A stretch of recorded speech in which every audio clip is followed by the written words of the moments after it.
يا أيها الذين آمنوا لا تتخذوا عدوي وعدوكم أولياء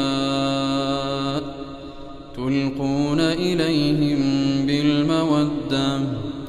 وقد كفروا بما جاءكم من الحق يخرجون الرسول وإياكم أن تؤمنوا بالله ربكم إن كنتم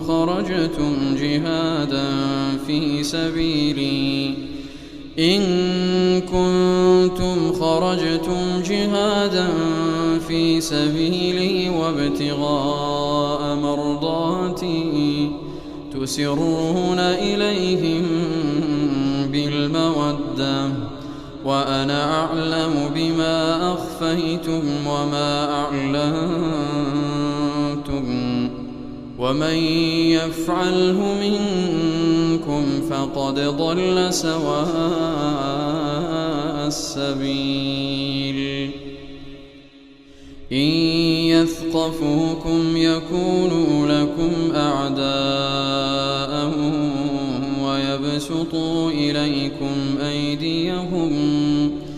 ويبسطوا إليكم أيديهم وألسنتهم بالسوء وودوا لو تكفرون لن تنفعكم أرحامكم ولا أولادكم يوم القيامة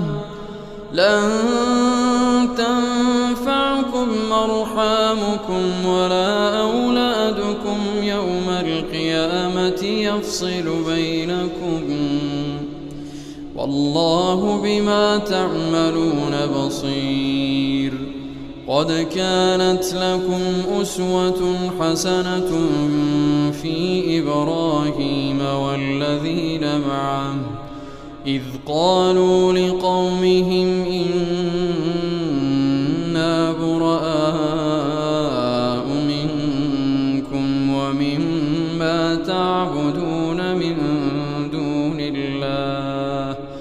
كفرنا بكم وبدا بيننا وبينكم العداوة والبغضاء أبدا حتى تؤمنوا بالله وحده إلا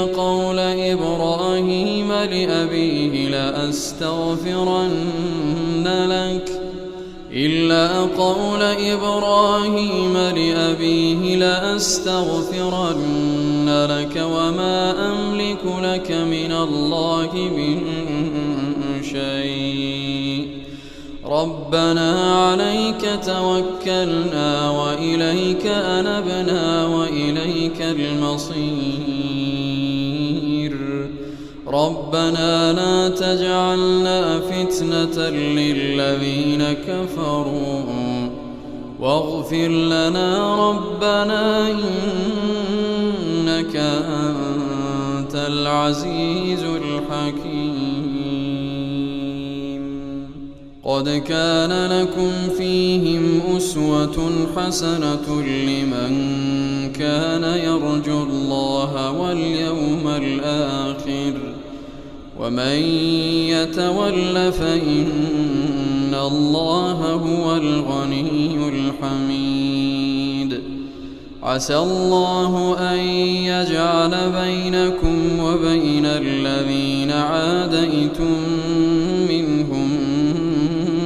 مودة والله قدير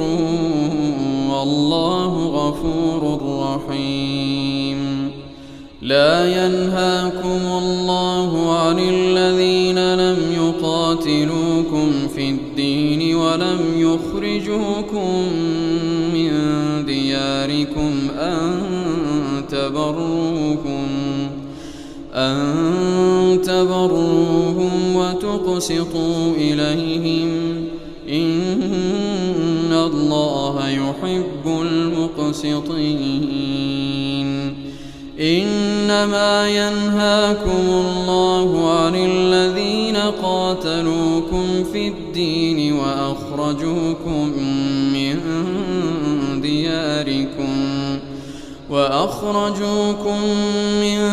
دياركم وظاهروا على إخراجكم أن تولوهم ومن يتولهم فأولئك هم الظالمون يا أيها الذين آمنوا إذا جاءكم المؤمنات مهاجرات فامتحنوهن الله أعلم بإيمانهن فإن علمتموهن مؤمنات فلا ترجعوهن إلى الكفار لا هن حل لهم ولا هم يحلون لهم وآتوهم ما أنفقوا ولا جناح عليكم أن تنكحوهن إذا آتيتموهن أجورهن ولا تمسكوا بعصم الكوافر واسألوا ما أنفقتم وليسألوا ما أنفقوا ذلكم حكم الله يحكم بينكم والله عليم حكيم وإن فاتكم شيء من أزواجكم من الكفار فعاقبتم فآتوا الذين ذهبت أزواجهم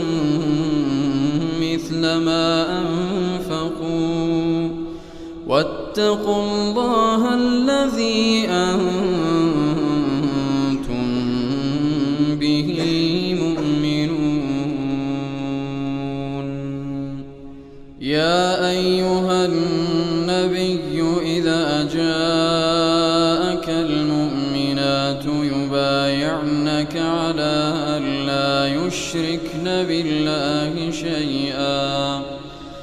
يبايعنك على أن لا يشركن بالله شيئا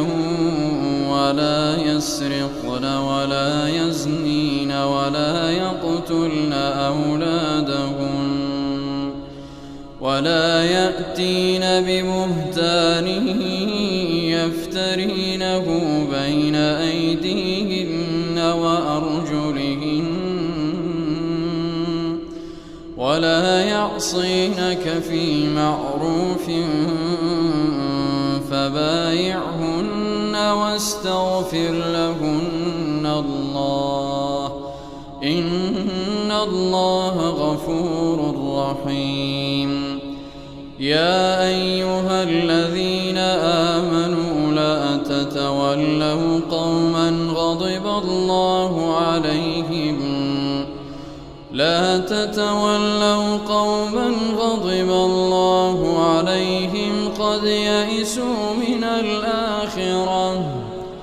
قد يئسوا من الآخرة كما يئس الكفار من أصحاب القبور